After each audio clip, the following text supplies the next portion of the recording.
O assunto que nós vamos falar hoje é sobre o Dia das Crianças, né? Sobre a criança de uma maneira geral. E nós vamos começar com um artigo chamado O que é um Menino, de Allen Beck.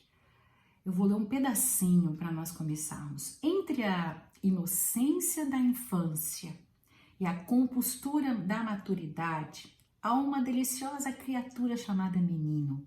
Embora se apresentem em tamanhos, pesos e cores sortidos, todos os meninos têm o mesmo credo: aproveitar cada segundo de cada minuto, de todas as horas, de todos os dias e protestar ruidosamente, e o barulho é a sua única arma.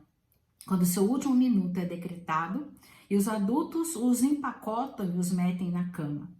Meninos são encontrados em todas as partes, em cima de, embaixo de, dentro de, subindo em, balançando-se no, correndo em volta de e pulando para. As mães os adoram, as meninas os odeiam, irmãos e irmãos mais velhos os suportam, adultos os ignoram, o céu os protege. O menino é a verdade com o rosto sujo, a beleza com corte no dedo, a sabedoria com chiclete no cabelo e a esperança do futuro com uma rã no bolso. E aí ele vai dissertando e o último parágrafo diz assim: mas quando à noite você chega em casa com as suas esperanças, os seus sonhos reduzidos a pedaços, ele possui a magia de soldá-los num segundo, pronunciando apenas 2 palavras: alô, papai. E é muito bonito, né? Também tem aqui, né, do menino e da menina, também tem todo um dissertamento, se vocês quiserem procurem O que é um Menino e O que é uma Menina, de Allen Beck, B-E-C-K. Muito bem. Nós vamos falar sobre essa semana, nós estamos em outubro, sobre essa semana aí que passou do Dia das Crianças, né? E hoje eu quero iniciar com uma parte de um texto de Norman Cousins. Tudo que vive não vive sozinho, nem para si mesmo. Dizem que a vida é curta, mas não é verdade. A vida é longa para quem consegue ver as pequenas felicidades. E essa tal felicidade, ela anda por aí, disfarçada como uma criança traquina, brincando de esconde-esconde. Infelizmente, às vezes, não percebemos isso e passamos a nossa existência colecionando nãos. A viagem que não fizemos, o presente que não demos, a festa que não fomos, o amor que não vivemos, o perfume que não sentimos. E a vida, ela é mais emocionante quando a gente é ator e não um mero espectador.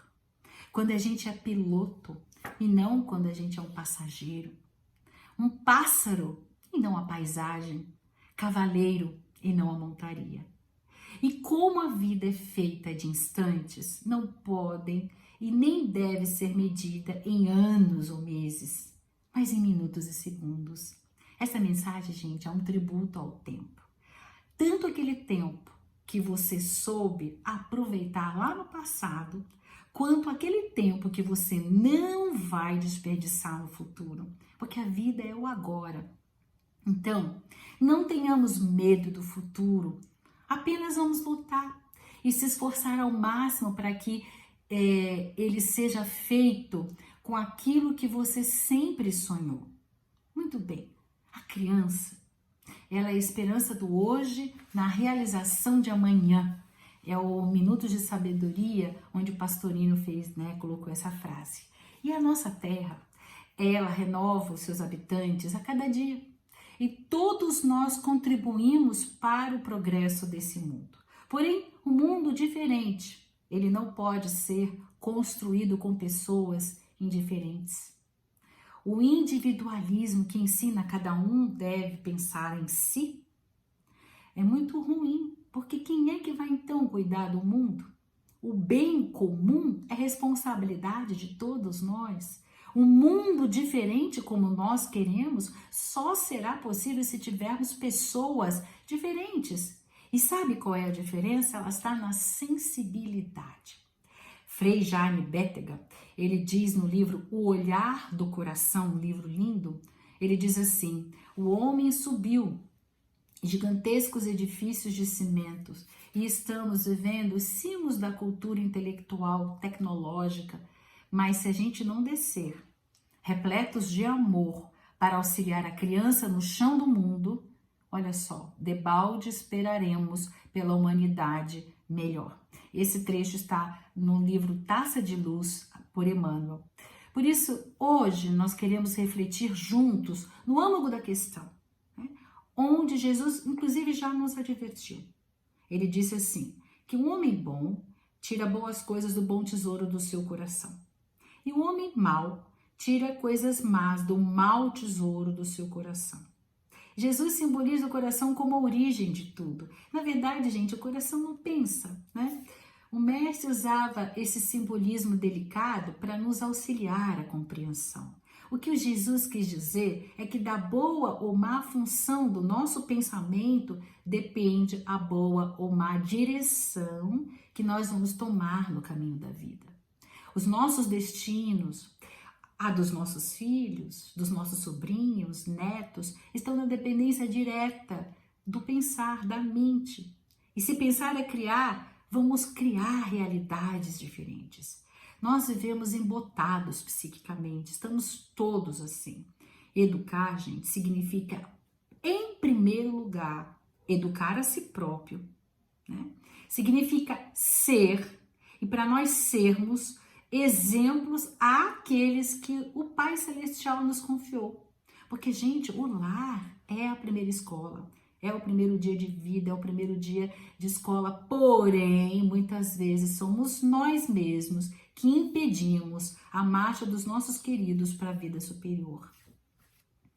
A revista Mente e Cérebro, você pode procurar ano 28, número 215. A editora Glaucia Leal inicia assim: quem tem filho sabe, é quase impossível em algum momento não se pegar olhando para essas criaturinhas nas quais os pais ora se reconhecem e ora se estranham. E ela conta que no site da Amazon existe uma oferta sobre livros de regime alimentar nessa revista, lá uns anos atrás, né? Era 17 mil. E ela diz que, graças a Deus, os números de livros como manuais de como criar seus filhos era 40 mil, ou seja, as pessoas estavam mais preocupadas com os filhos do que com as medidas na cintura, ainda bem, né? Mas ela fala que a modernidade do nosso século trouxe um legado, abre aspas, a consciência do quanto a atitude de quem cuida de uma criança terá reflexo no futuro. Estamos cada vez mais conscientes e a consciência, gente, tem o seu preço, né? Por isso, no delicado processo de educar, nós precisamos estar bem atentos. A mensagem do bem compete muitas vezes com a TV, com o WhatsApp, o tablet, o computador. Gente, é um universo de imagens virtuais, imagens fáceis e atraentes. Estas mesmas imagens alimentam a fogueira daquelas emoções que desestabilizam. E são feitas por pessoas que sabem manipular as fraquezas que todos nós temos, às vezes acumulados em bagagens lá atrás.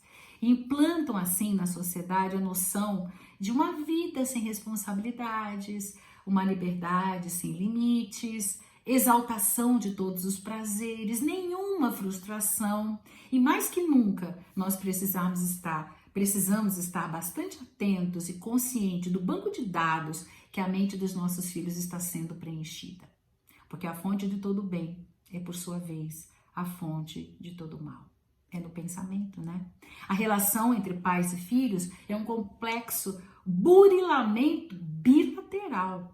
Porque cada filho reclama um pai diferente, não é? Demanda de nós ser um pai diferente. Cada filho ele mobiliza uma versão melhor de nós mesmos. Por isso que é um burilamento bilateral. Porque nós vamos melhorando, porque nós temos que dar exemplos, nós temos que mudar, transformar para que os nossos filhos seja um homem ou uma mulher feliz, né? Por isso que é um burilamento bilateral. E isso, gente, requer tempo, disponibilidade, investimento, mas o investimento não só econômico, principalmente investimento psíquico. A criança, ela tem a capacidade de despertar sentimentos inusitados, incomuns em nós. Tanto essas crianças, né, os nossos filhos, seja lá as pessoas que nós estamos convivendo, né, as criancinhas, elas nos enternecem, mas também tira a gente do sério, né? E por que será? Por isso que a revista diz assim, na verdade, não são os pequenos que despertam, né, algo diferente em nós. Ela diz assim, são os nossos anjos e demônios que acordam a criança que um dia nós fomos. Que interessante, né? Vamos interpretar? Vamos ir mais fundo? Os nossos anjos e demônios, ou seja, o bem e o mal, que nós vivemos em experiências distantes, talvez até em outras vidas, e guardados ali no nosso inconsciente. Consequentemente, eles são despertos, né? E fica adormecido, mas em algum momento desperta. Exatamente assim, quando a gente nasce, nós somos um livro em branco, flexível, mais fácil para aprender novas formas, né? Por isso a necessidade de nós buscarmos, principalmente nos primeiros 7 anos, a responsabilidade de estarmos bastante atentos àquilo que está chegando aos nossos filhos, né? Por isso a necessidade de buscar sermos melhores, para agirmos melhor e enxergarmos os nossos traços em nossos filhos. Fica a pergunta, que traço a gente quer enxergar no nosso filho? Porque, gente, agir grita mais alto do que falar, né? Nós vamos imprimir neles reflexos que ficarão nos frutos que nós mesmos teremos oportunidade de saborear no futuro. Esta é a forma de nós competirmos com as imagens desestabilizantes que chegam a eles, né? O nosso exemplo vivido. Mas a ciência, ela vem comprovar hoje o óbvio na relação entre os pais e os filhos, diz a revista, né? Nós precisamos despertar, diz eles, a sensibilidade, aumentar a percepção sensorial. Por quê? Porque eles precisam aprender a ler nas entrelinhas do que o outro fala, aquilo que precisa ser lido. E para isso nós precisamos aprender a amar. E Frei Jaime Bétega nos ensina brilhantemente com esta frase: ame como uma chuva fina que vai em silêncio, quase sempre sem se fazer notar, mas ela é capaz de transbordar rios. Então é o amor que vence, é o amor que supera todas essas situações difíceis. É a ternura, é a bondade, é a paciência. São quesitos que quase esquecemos no corre-corre do nosso cotidiano. O amor não faz barulho, ele é suave e ele é silencioso. Dessa forma, nós saberemos aceitar o espaço de filho, que é aquele momento em que a gente tem que lembrar como foi a nossa infância, como nós nos sentiríamos no lugar dele, com a idade dele, com as possibilidades que foram dadas para ele evoluir e o que se espera com a bagagem dele e não com a nossa. E aí, em seguida, poderemos renunciar a esse espaço, né? E passamos do lugar de quem é cuidado para o cuidador. Sabedoria para desenvolvermos a nossa competência como pais requer a nós a nos empenhar em reconhecer e desenvolver as competências dos nossos filhos.